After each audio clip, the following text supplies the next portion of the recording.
ऐसे कैसे हो सकता है नागुमी देव, हमारे पूरे गांव में आपका यही एक मंदिर है और आज इच्छा की वजह से मैं आपके चौखट पे आया हूं। आपको इच्छा को ठीक करना होगा।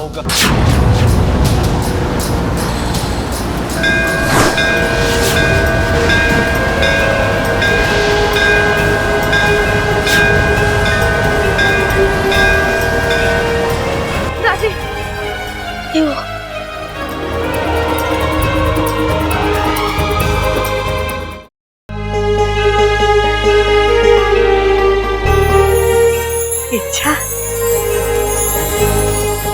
बबल, ना दादी, ये तो अपनी इच्छा है। देखो कितना हंस रही है। अरे इच्छा, तू इतनी जल्दी कैसे सूख गई? अरे भाई, कोई मस्त सा बड़ा सा ड्रायर यूज करा होगा ना। अरे ना, पवन चक्की के सामने खड़ा करा होगा। अरे ना, फिर तो ये उड़ जाती ना। एक थप्पड़ में दोनों को उड़ा दूंगा। चुप रहो। अच्छा बब्बल, चलो अंदर आओ। आज रुक जाओ तुम दोनों।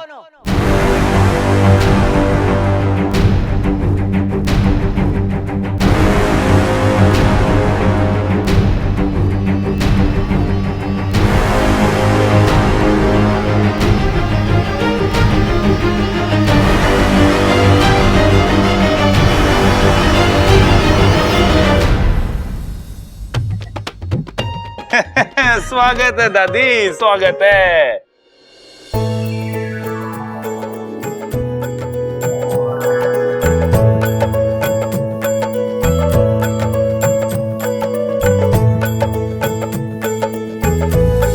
जी फिर लंबी उम्र हो, सदा खुश रहो। मौत के मुंह से बाहर आए हो तुम दोनों। अब इन दोनों को पूजा घर में शिफ्ट करना पड़ेगा लगता है। चल अंदर चल। एक काम करते हैं, उसकी सफाई करेंगे पहले, फिर भगवान जी को हटा देंगे और इन दोनों को बिठा देंगे। ठीक है? चल तू मेरे साथ चल, मैं सफाई करूंगा।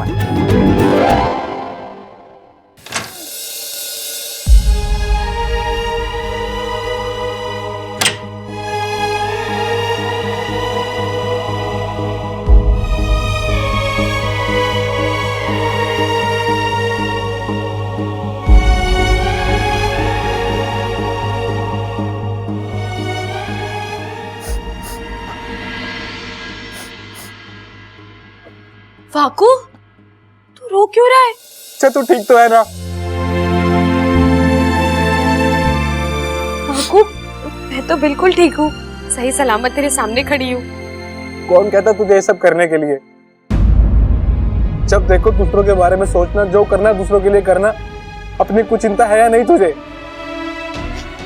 मेरे लिए करना जरूरी था।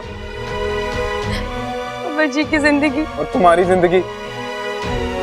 अगर बब्बल जी का परिवार है तो तुम्हारा भी परिवार है। अगर तुम्हें दुख होगा तो उनकी आंखों में भी पानी आएगा। देखो मुझे, तब से रो रो के बुरा हाल है मेरा। लेकिन वाकू, मुझे मालूम है तुम क्या कहोगी। बच्चा थोड़ी हूँ जो रो रहा हूं मैं, लेकिन क्या गुरु रोना आ रहा था। आज साझा प्रत्यर्पण विधि के बाद तुम्हारी जो हालत हुई, मैं डर गया था। एक पल के लिए मुझे ऐसा लगा जैसे मैंने तुम्हें हमेशा के लिए खो दिया है। इच्छा, मैं जानता हूं हम दोनों का रिश्ता खून का नहीं है, लेकिन कुछ रिश्ते संगत से बनते हैं, जज्बात से बनते हैं और वो खून से बढ़कर होते हैं। ऐसा ही एक रिश्ता तुम में और मुझ में भी बना है। इसीलिए हर चीज हम आपस में बांटते हैं। मुझे तो आदत सी हो गई अब तुम्हारी इच्छा। किस्मत ने मुझे सगी बहन नहीं दी, लेकिन तुम्हारे रूप में एक मुंह बोली बहन जरूर दी है। मैं तुम्हारे साथ हंस सकता हूँ, रो सकता हूँ, झगड़ सकता हूँ। दागिस्तान से इतना दूर होने के बाद भी मुझे ऐसा नहीं लगता कि मैं अकेला हूँ। मैं तुम्हारे बिना रहने की कल्पना भी नहीं कर सकता। फाकू, मैं वादा करती हूँ, मैं तुझे छोड़कर कभी नहीं जाऊंगी। पक्का? पक्का। और फिर से ये पागलपन तो नहीं करोगी ना? अब ये कहना तो मुश्किल है, मैं जो भी करूं, जहां भी जाऊं, तुझे तंग करने जरूर आऊंगी। बस तुमने इतना कहा, मेरे लिए यही काफी है। चल अब पगले, रोना बंद कर।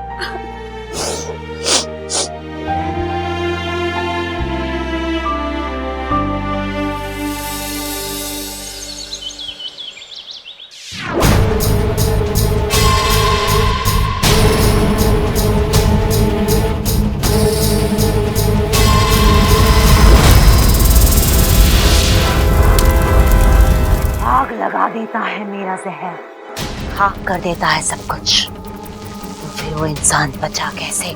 कैसे?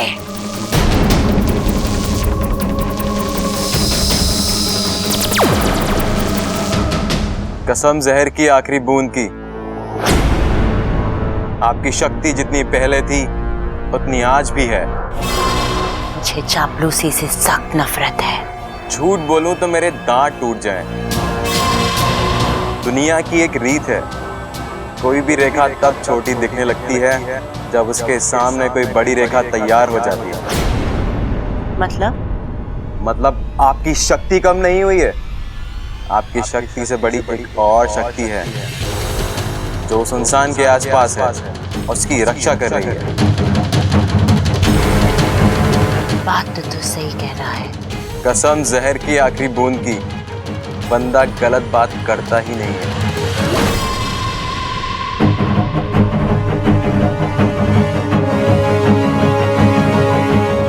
आखिर वो है कौन जो मेरे और मेरे बदले के बीच आने की कोशिश कर रहा है?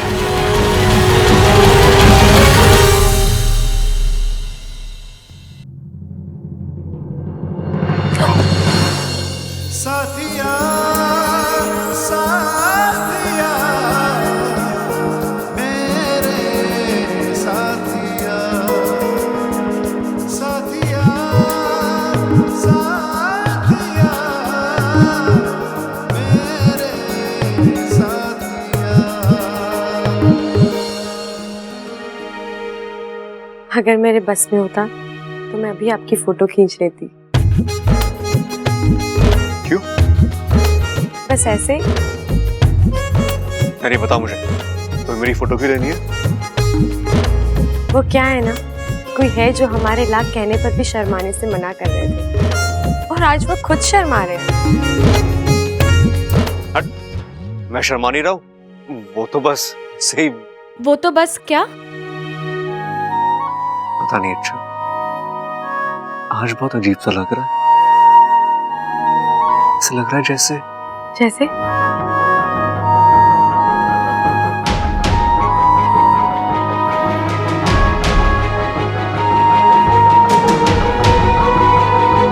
हाँ बब्बल जी, क्योंकि अब मेरी आधी जान आप में है। यकीन मानिए, जब सांस आप लेंगे और दिल इच्छा का धड़केगा।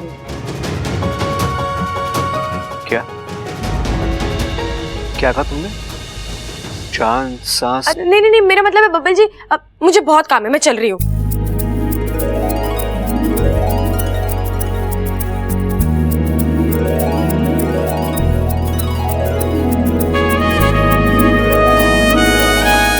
अजीब लड़की है ये, मेरे तो समझ के ही मार।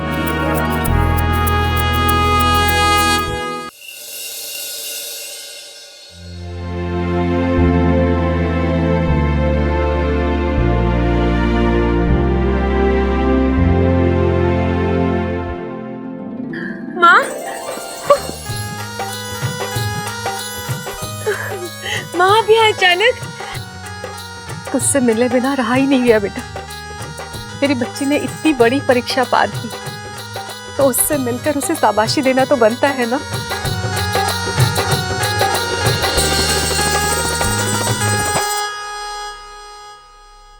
अरे वाकू, तू क्या अब यहीं खड़ा होकर हम दोनों की बातें सुनता रहेगा? हम माँ बेटी की कुछ निजी बातें भी तो हो सकती है ना। जा यहाँ से।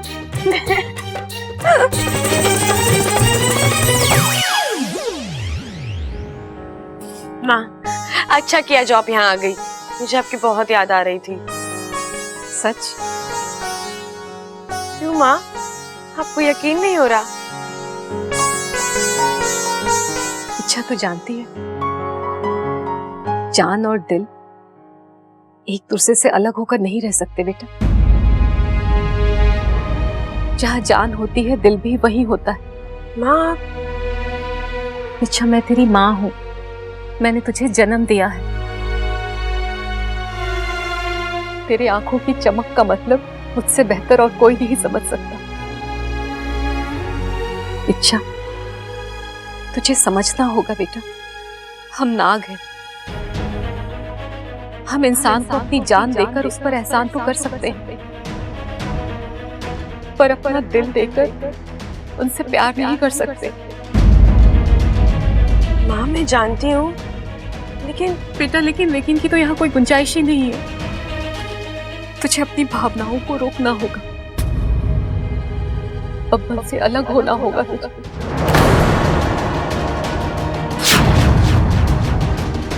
देख इच्छा, उनकी दुनिया और हमारी दुनिया एकदम अलग है, और एक नागिन और एक इंसान का रिश्ता इस जन्म में तो क्या, किसी भी जन्म में संभव नहीं है बेटा।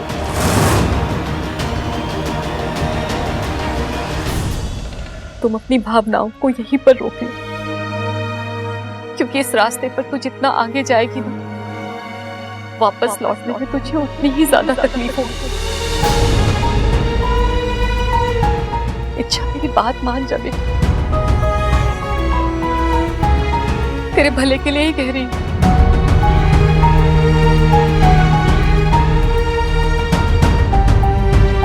ठीक है माँ, मैं आपको वचन देती हूँ, मैं अपने आप को रोकूंगी, अपन जी से दूर रहूंगी और आपको फिर कभी शिकायत का मौका नहीं दूंगी।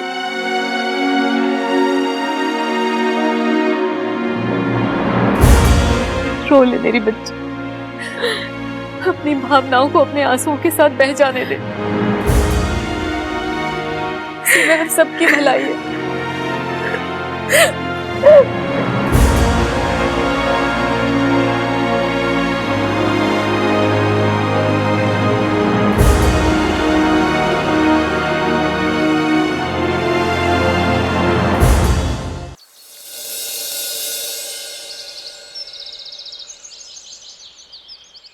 चलो चलो चलो चलो आजा सबल। हाँ, तुझे एक दाव पेच सिखाऊं। देख, सबसे पहले जब कुश्ती शुरू होवे ना, तो ऐसे पकड़ के कंधे से ये, और पहले उसकी आंख में देख, एकदम सामने वाले पहलवान की, फिर ऐसे घूम घूम, जैसे उसकी आंख बचे और पकड़ के। गलत सिखा रहा है, यूं सिखाया था मैंने तुझे। खड़ा हो रे छोरे, गर्दन पकड़। अच्छा हाँ, चल उठ।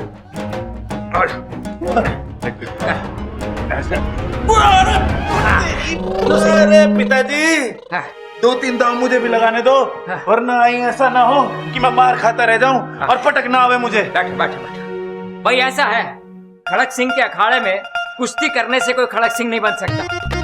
मैं अपने इन दोनों हाथों से 2-2 पहलवानों को उठा के पटक दूं, यह हर किसी के बस की बात ना है। फिर से शुरू करो कुश्ती, और बराबरी में खत्म होना चाहिए मुकाबला, ठीक है? दादी, दादी, छोरा, इन पटाखों को तू घर से बाहर फेंका।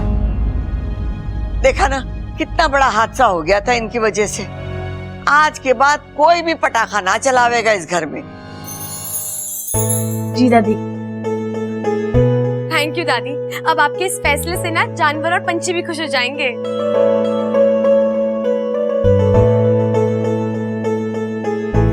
और एक नागिन और एक इंसान का रिश्ता इस जन्म में तो क्या, किसी भी जन्म में संभव नहीं है बेटा।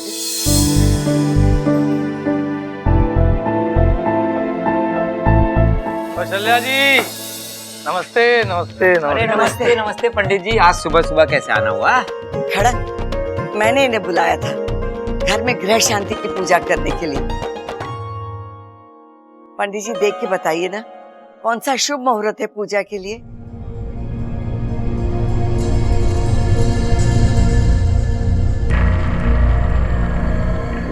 कौशल्या जी, अगर आप बुरा न माने तो एक बात को।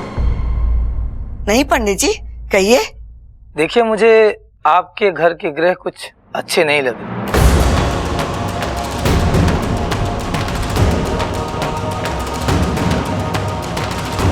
किसी बहुत बड़े संकट के आने की संभावना है।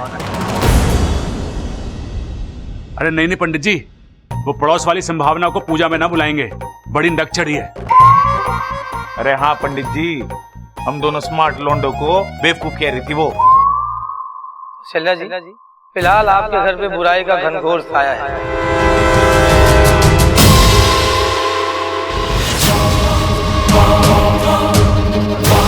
और ये बुराई बिना कहर ढाए दम नहीं देगी।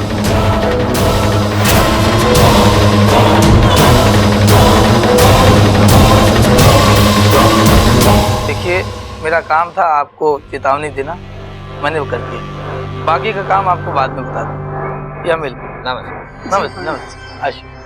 पंडित की बातों पे ध्यान मत दो, ये अगरबत्ती करता रहता है। जी नमस्ते।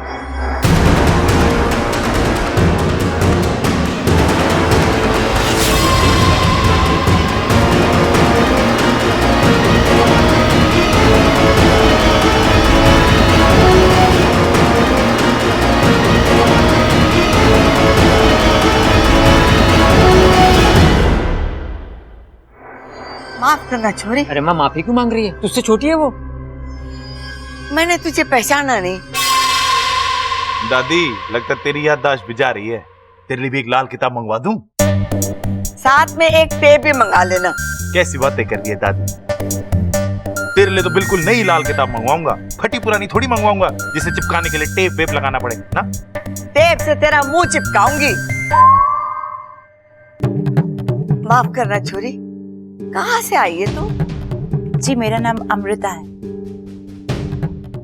अरे काम वाम की बात बाद में, पहले अपना नाम तो बता छोरी। अरे भाई, ये अपना नाम ही बता रही है, अमृता। मुझे शंकर जी से मिलना है।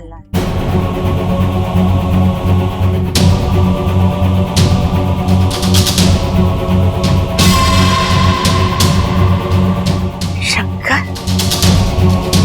कौन शंकर? अरे दादी, ये शंकर जी पे दूध चढ़ाने के लिए आई होगी। नुक्कड़ वाला मंदिर बंद होगा, इसीलिए हमारे मंदिर में दूध चढ़ाने आई होंगी आप, है ना जी? जी नहीं, मैं वो मंदिर वाले शंकर जी की बात नहीं कर रही। अरे हमारे यहाँ तो वही शंकर जी हैं, वरना हिमालय जाना पड़ेगा।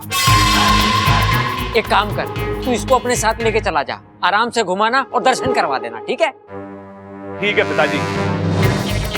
ममता, मेरा लाठी और कंबल लेकर आ जा।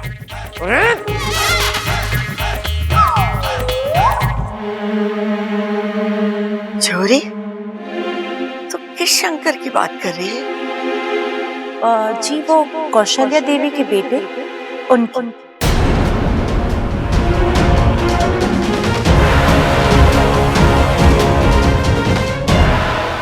तो उस शंकर को कैसे जानती है? जी 30-35 साल पहले मेरे पिताजी को वो पहाड़ के नीचे बहुत जख्मी हालत में मिले थे। फिर वो उन्हें घर ले आए, बहुत देखभाल की मेरे पिताजी ने उनकी। काफी समय तक वो हमारे साथ ही थे। हमारा शंकर जिंदा है। हमारा शंकर जिंदा है।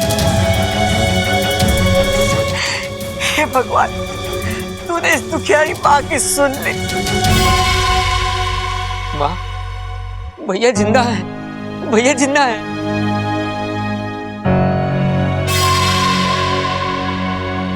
लेकिन अब कहाँ है जेठ जी? छोरी जी वो यहाँ नहीं आए।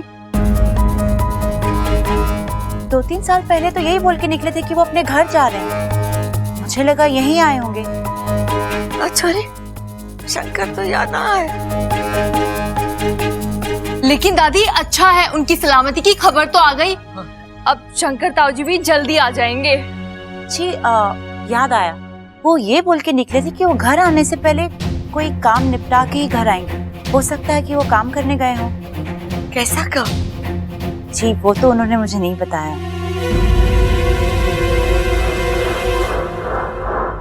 बीबी जी आपका सर। अरे ये सामान यहाँ पर क्यों ले आए हो? इसे उठाओ, हम यहाँ पर सिर्फ इनसे मिलने आए थे। हम होटल जाएंगे, सामान उठाइए।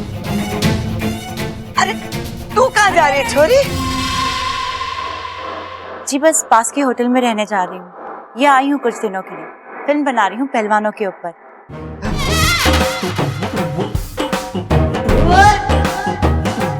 शंकर अंकल हमेशा कहते थे कि हमारा गांव पहलवानों के लिए मशहूर है, तो सोचा यहाँ पर आके कुछ रिसर्च कर लेती हूँ और शंकर अंकल से भी मिल लेती हूँ। हाँ, सिर्फ पहलवानी के लिए ना है, मेहमान नवाजी के लिए भी बहुत मशहूर है। हाँ जी, शहर में किसी के भी घर चले जाइए आप, वो आपकी बहुत अच्छे से मेहमान नवाजी करेगा। और तू क्या करेगा? छोड़ आऊंगा इसको किसी के घर। अरे चुप कर, ये यही रहेगी।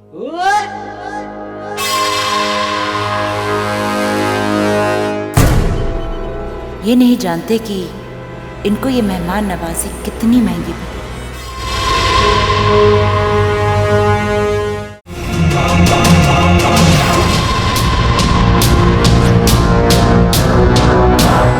ऐसे कैसे हो सकता है नागुमी देव, हमारे पूरे गांव में आपका यही एक मंदिर है और आज इच्छा की वजह से मैं आपके चौखट पे आया हूं। आपको इच्छा को ठीक करना होगा।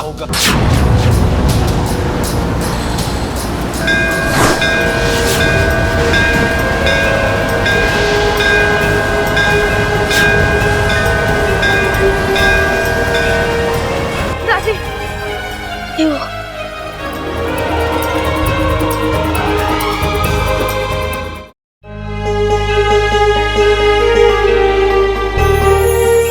इच्छा, बबन, ना दादी, ये तो अपनी इच्छा है। देखो कितना हंस रही है। अरे इच्छा, तू इतनी जल्दी कैसे सूख गई? अरे भाई, कोई मस्त सा बड़ा सा ड्रायर यूज करा होगा ना।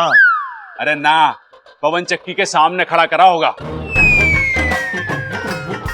अरे ना, फिर तो ये उड़ जाती ना।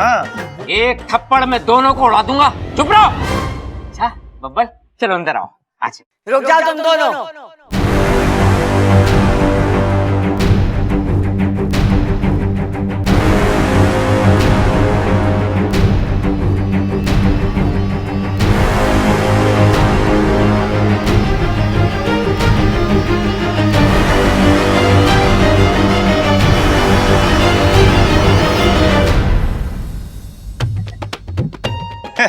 स्वागत है दादी, स्वागत है।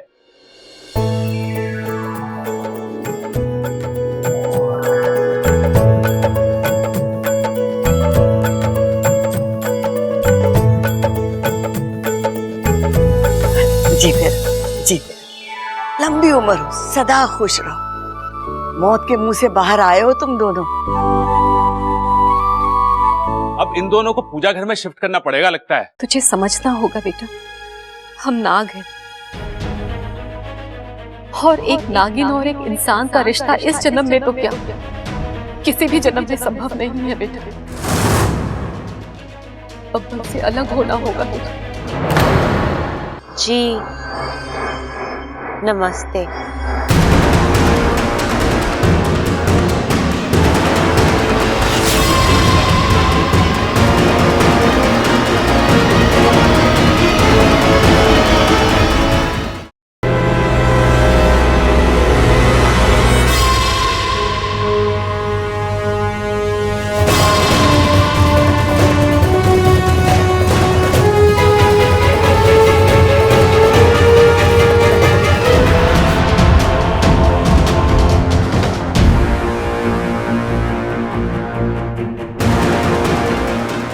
उस लड़की की आंखें, जो मैंने देखा वो सही था